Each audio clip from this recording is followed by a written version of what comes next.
Agissant par pur instinct, John immobilisa instantanément le professeur. Sa véritable identité était en réalité celle d'un assassin, et il n'était venu à l'école que pour maintenir sa couverture. Quelques jours plus tôt, lorsque John venait tout juste d'être transféré dans cet établissement, il avait été pris pour cible par les harceleurs de l'école.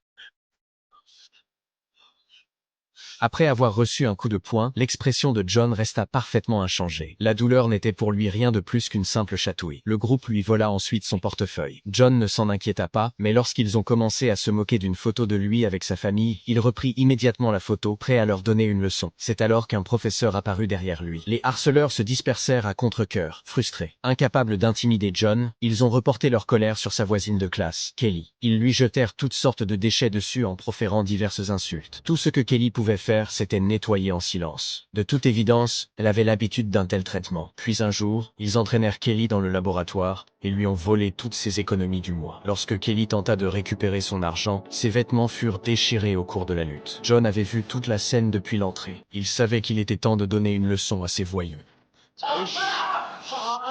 En moins d'une minute, tous les tyrans étaient au sol. À partir de ce jour-là, un seul regard de John suffisait à les faire trembler de peur.